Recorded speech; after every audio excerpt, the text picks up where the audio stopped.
I've always been curious about what it's like to have your mother genuinely adore you. Don't get me wrong, my mother took care of my physical needs and ensured that I did well in school, but she only showed me emotional support when it came to my younger sister, Rachel. On paper, our family appeared to be ideal. Mom ran our lovely suburban house. Dad was a senior executive at a consulting business, and Rachel and I went to the district's top private school. However, it was far more intricate than it initially appeared. Mom would peek at my report card and say, "Olivia, your math test results are excellent," before focusing on Rachel's most recent finger painting. "Oh, sweetie, look at these colors. You're such a talented artist." I vividly recall how Grandma would spend hours in Rachel's room, listening to her practice singing or helping her organize her painting supplies. My accomplishments, such as my straight A's, debate team wins, and science fair gold, were just given a sidelong glance. Dad was unique. We hardly ever saw James Preston because of his many business travels and late hours at the workplace, even though he loved both of his daughters equally. He would strive to make up time while he was at home. I would pore over my schoolwork, and Dad would ruffle my hair and remark, "How's my little lawyer doing?" He would shout to Rachel, "And where's my future Broadway star?" However, these times were brief, like sporadic photos in a blank album. Dad's dad, Grandpa William, was the only one who really saw me. The lovely Victorian home where he and my grandmother Helen resided was always filled with the scent of old books and pipe tobacco. He would come often when I was younger, before things changed. He would say to me, "You're special, Olivia, with sparkling blue eyes. Twice as sharp and as smart as a whip. Don't allow someone to make you less bright." But then that day arrived. When I heard the argument that would alter everything, I must have been around 7 years old. In the kitchen, Mom and Grandpa's words cut through the background noise of the house. Grandpa had replied, "You can't keep this up forever, Catherine," in a voice that was often kind but now harsh as steel. Mom had screamed back, "Stay out of my personal life. You have no right to interfere." At the time, I had no idea why they were arguing. Grandpa ceased visiting our home completely shortly after Grandma Helen died of a heart attack. I heard Mom talking to her friend Sandra on the phone one evening. Her voice was brimming with contempt as she exclaimed, "Thank God that haughty old man finally got the message. I'm completely done with his meddling." Mom's reaction to my inquiry about seeing Grandpa was harsh and prompt. "Olivia, there will be severe repercussions if I ever learn that you have seen him. Do you get it?" I nodded while choking back tears, since I couldn't understand why my mother would exclude me from the one person who appeared to genuinely get me. However, because I was young, I was kept in line, at least temporarily, by my fear of my mother's wrath. Gradually, the years went by until I became 16, at which point I managed to get back in touch with Grandpa William. A few blocks from his house, at the Morning Brew, a little cafe, I found work as a waitress. Convincing my parents that I was working additional hours wasn't difficult. In any case, Dad was too preoccupied with his job to notice, and Mom seldom ever looked at my schedule. I would remark nonchalantly over breakfast, "I'll be home late today. Jenny called in sick, so I'm covering her shift." Mom would dismissively wave her hand. "Be sure to maintain your good grades. Your education shouldn't be hampered by this employment." However, I would sneak away to Grandpa's Victorian home rather than working those extra shifts. My heart felt like it may explode as I knocked on his door for the first time. "Olivia," he said, his eyes widening in shock before welling with tears. "Look at you, my God. You've grown up completely." Innumerable other afternoons followed. He would share cookies he had purchased, especially for my visits, as we sat in his study, and he would tell me stories about his early years, his father's early years, and his global trips. He occasionally gave me tiny presents, like a fountain pen, a dainty bracelet, or an old book. "This was your grandmother's," he stated one day as he placed a silver locket in my hand. "She would have wanted you to have it." It was during these trips that we never mentioned Mom or Rachel. His countenance would darken, and he would immediately shift the topic if I brought them up. I discovered how to avoid bringing them up. Everything changed when I was accepted to State University at the age of 18. I finally had the independence I had always desired after moving into the dorm. I made the decision to come out of hiding during my first week of college. During a weekend trip home, I said, "Mom, I've been seeing Grandpa on a regular basis, and I'm going to keep doing so. Now that I'm an adult, I can choose the people I want in my life." Mom became furious and her cheeks flushed. "After everything I've told you about staying away from him, how dare you go behind my back?" "Catherine," Dad said, appearing worn out yet resolute, "Olivia is correct. William is my father, and she is now an adult. She has the freedom to choose whether or not to date him." I felt lighter than I had in a long time, but Mom bounded out of the room. I could finally see Grandpa without the burden of concealment.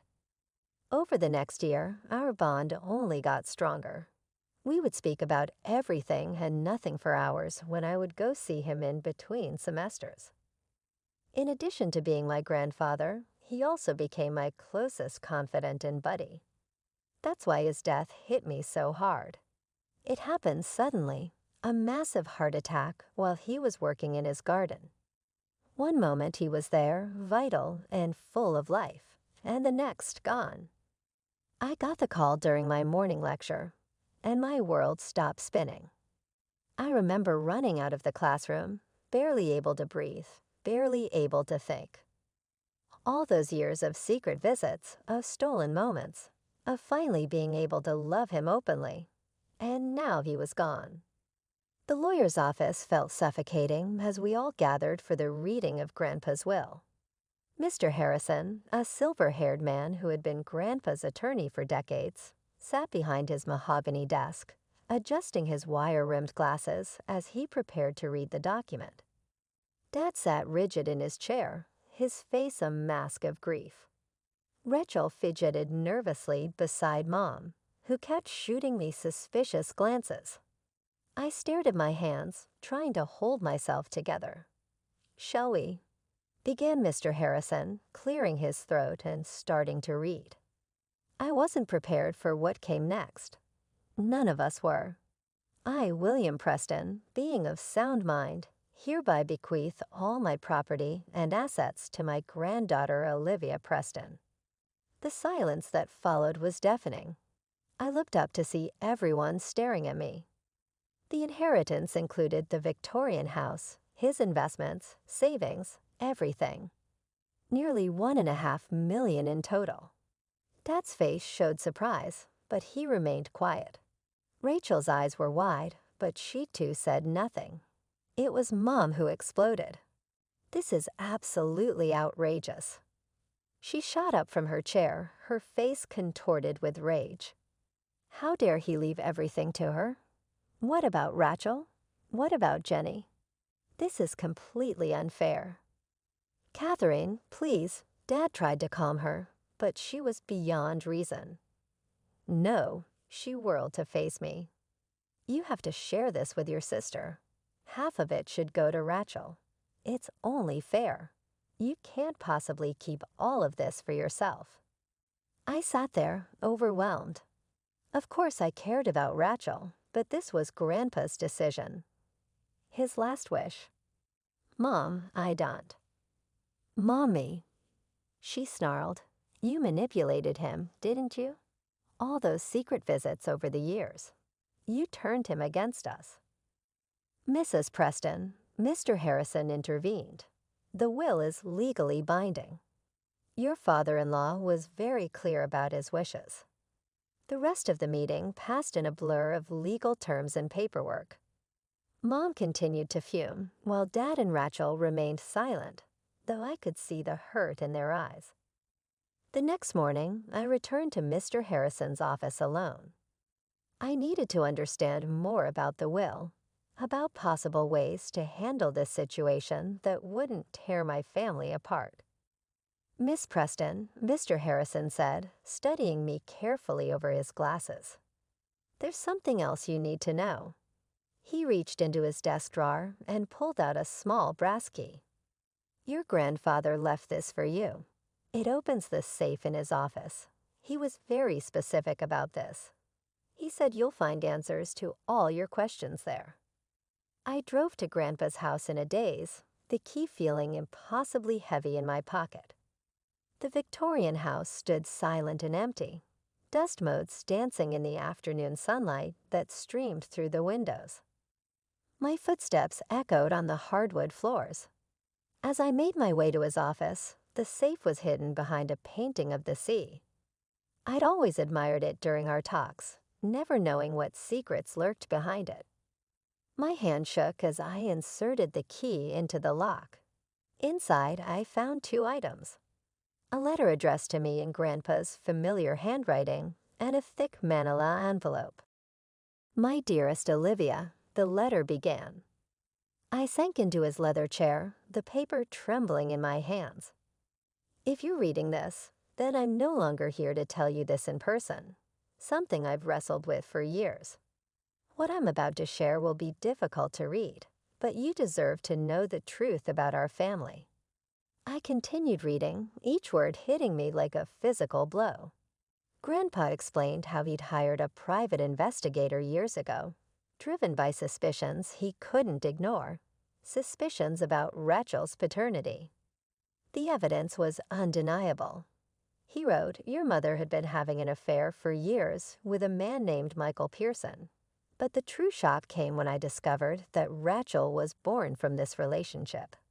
My hands were trembling so badly now that I had to put the letter down for a moment. I opened the manila envelope, and dozens of photographs spilled out. There was my mother, years younger, in intimate embraces with a tall, dark-haired man I'd never seen before. Along with the photos were DNA test results, one for me, one for Rachel. The clinical language spelled out what Grandpa had already revealed. I was James Preston's daughter, but Rachel was not his child. The truth hit me like a tidal wave. All those years of coldness, of distance, of obvious favoritism, suddenly, everything made horrible sense. Mom couldn't love me because I was the daughter of a man she didn't love. Rachel was her precious child because she was born from her affair with the man she did love. Memories flooded back. Mom's constant criticism of me, her endless praise of Rachel, the way she'd light up when Rachel entered a room while barely acknowledging my presence. It wasn't just favoritism, it was the physical reminder of 2 very different loves. As I continued reading Grandpa's letter, the full scope of our family tragedy unfolded before my eyes. The argument I'd witnessed as a child suddenly made painful sense. Your mother blackmailed me that day, Grandpa wrote. She said that if I told James about her affair and Rachel's true parentage, it would destroy him. She begged me to keep quiet, saying she'd ended the relationship with Michael and wanted to preserve her marriage. My hand trembled as I read about how Grandpa had decided to remain silent, not for my mother's sake, but to protect his son and grandchildren from a truth that would shatter their world. But the weight of this secret had claimed another victim, your grandmother, Helen. The letter continued, had always been sensitive to family matters, and her heart condition made her vulnerable. When she discovered Catherine's betrayal, the shock was too much for her. She died of a heart attack that same night. This is something I could never forgive your mother for. Tears blurred my vision as I read about Grandma's death. I remembered her warm smile, her gentle hands, the way she'd brush my hair while humming old lullabies. Her death had always seemed sudden, but now I understood the tragic truth behind it. My dearest Olivia, Grandpa's letter went on, I'm leaving you my entire fortune, not only because I love you deeply, but because you are truly my own blood.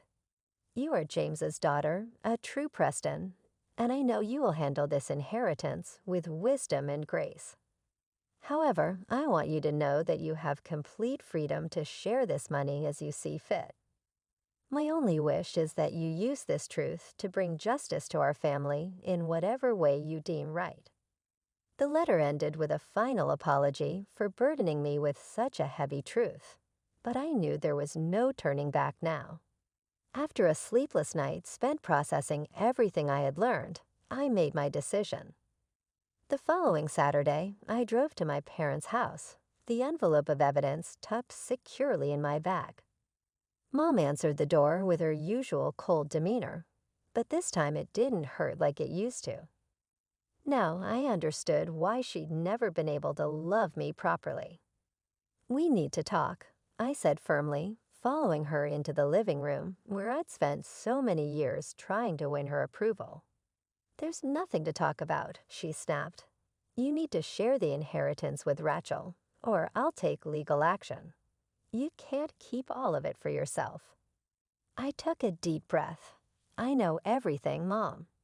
About Rachel's real father, about your affair with Michael Pearson, about how Grandma died." The color drained from her face, but she quickly recovered. "What ridiculous nonsense are you talking about?" "Grandpa hired a private investigator," I continued, my voice steady despite my racing heart. "I have the photos, the DNA tests, everything. Everything. And I'm willing to share the inheritance with Rachel, but on one condition. You need to tell Dad and Rachel the truth." Mom's face contorted with rage. "How dare you try to blackmail me? Do you think I'd risk losing my marriage and my relationship with Rachel just because you're threatening me? Go ahead, try to destroy me. I'll make sure everyone knows what a greedy, manipulative person you really are. Nobody will believe you anyway. They'll believe the DNA test," I said quietly. "Get out of my house." She screamed, and don't think for a moment that I won't fight back. "I'll destroy your reputation before you can destroy my life." That evening, as I sat in my dorm room trying to process our confrontation, my phone started buzzing with notifications. When I opened Facebook, my heart dropped. Mom had posted a lengthy status update about me, and it was already gathering attention. "I never thought I'd have to write this," her post began. "But I need to warn everyone about the cruel and manipulative behavior of my own daughter. Olivia has shown her true colors by turning my father-in-law against our entire family in his final years, manipulating him into leaving her everything in his will. She's refusing to share anything with her innocent sister, showing just how greedy and heartless she's become."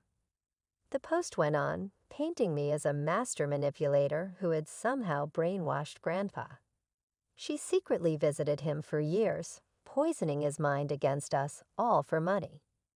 Now she's trying to tear our family apart with ridiculous accusations and lies. This is not the daughter we raised. My hands shook. As I scrolled through the comments, "Aunt Sarah, I always knew there was something off about that girl. Uncle Robert, disgusting behavior. You and James raised her better than this. My cousin Jennifer, money really does show people's true colors." Even my mother's best friend, Sandra, chimed in. "She's always been a difficult child, Catherine. Now everyone can see what you've had to deal with." The shares kept multiplying. Relatives I hadn't seen in years were weighing in, each comment more vicious than the last. Mercenary, selfish, money-grubbing, she should be ashamed. Family friends I'd known since childhood were suddenly experts on my character, all agreeing that I was a manipulative gold digger who had somehow managed to trick a sharp-minded man like Grandpa William. I closed my laptop and lay back on my bed, staring at the ceiling. Mom thought she was destroying me with this public shaming, but all she'd done was make my decision easier. After 3 days of careful planning, I picked up my phone and called home. Mom answered on the second ring. "What do you want?" Her voice was cold. "I've been thinking," I said, keeping my voice steady. "Maybe you're right. Maybe we need to talk this through as a family. I'd like to come home for dinner, try to make peace, just the four of us. How about this Saturday? I'll come early and help you cook." "Saturday works," she said, her voice notably warmer. "I'll make your favorite lasagna." "Perfect," I said, allowing a small smile to play across my lips. "I'm looking forward to clearing everything up." After hanging up, I walked to my desk and opened Grandpa's envelope. Everything I needed was right here. Mom thought she'd won this round with her social media attack, but she had no idea what was coming. Saturday's dinner would change everything, and this time I would be the one in control of the narrative. Saturday evening arrived with heavy tension in the air, though I was the only one who knew what was coming. Mom had indeed made lasagna, and the familiar scent filled our dining room with an almost cruel sense of normalcy. We sat around the table. Dad at the head, Mom to his right, Rachel beside her, and me across from them. "Before we eat," I said, setting down my fork, "I'd like to say something." Mom's smile was triumphant as she reached for her wine glass. "Of course, dear." "I've done a lot of thinking," I began, watching her carefully. "About family, about fairness, about what Grandpa would have wanted." I paused, noting how Mom's smile widened. "I've decided that the inheritance should be split equally between Rachel and me." "Oh, Olivia," Mom exclaimed, practically glowing with satisfaction. "I'm so proud of you for making the right decision. I knew you'd eventually see reason and do the honorable thing." Rachel gave me a tentative smile, while Dad nodded approvingly. "You know," Mom continued, clearly unable to resist the moment, "this shows real maturity. I'm glad you finally felt ashamed of your earlier behavior and came to your senses." I let her words hang in the air for a moment, a slight smile playing on my lips. Her victory speech made what was coming next even more poetic. "Actually," I said softly, "there's something else everyone needs to hear." I reached into my bag and pulled out Grandpa's letter. "There's a reason Grandpa left everything to me, and it's time you all knew what it was." Mom's face went pale. "Olivia, don't." But I was already reading. "My dearest Olivia, what I'm about to share will be difficult to hear, but you deserve to know the truth about our family. As I read about the private investigator, about Michael Pearson, about the affair, I glanced up occasionally." Mom's eyes were fixed on the tablecloth, her face alternating between ghostly white and burning red. Dad's expression changed from confusion to shock to rage. Rachel's hands trembled as she gripped the edge of the table. "The DNA tests confirmed everything," I continued, my voice steady. "Rachel is not James's daughter, but the child of your mother's lover." "This is absurd," Mom tried to interject, but her voice quavered. "I have proof," I said, pulling out the envelope with photos of her and Michael Pearson, along with DNA test results. Dad snatched the envelope from my hands, his fingers shaking as he pulled out the contents. The photos spilled across the table. Mom in the arms of a dark-haired man, kissing him, walking with him. Dozens of stolen moments captured by the investigator's camera. The DNA results followed, their clinical language confirming everything. "How could you?" Dad's voice was barely controlled. Fury, all these years, all these lies. "I can explain," Mom sobbed, mascara running down her cheeks. "James, please, it wasn't what you think." I was young. I was confused. Confused. Dad roared, standing up so quickly his chair crashed to the floor. "You had an affair, got pregnant, passed another man's child off as mine, and you call that confused." Rachel pushed away from the table and ran upstairs. Mom tried to follow her, but Dad blocked her path. "Don't you dare," he growled. "Don't you dare run after her now. You've done enough damage." Mom remained standing by the table, sobbing and begging for forgiveness. The months following that fateful dinner were a blur of legal meetings and family upheaval. Dad filed for divorce almost immediately, his lawyer citing years of deception as grounds for claiming the majority of their shared assets. Rachel and I met at a quiet cafe a week after the revelation. She hadn't stopped crying since that night. "I don't even know who I am anymore," she whispered, staring into her untouched coffee. "You're my sister," I said firmly, reaching across the table to take her hand. "Maybe not by blood, but by heart. That's never going to change." We spent hours talking that day. I showed her Grandpa's letter again, explaining everything in detail.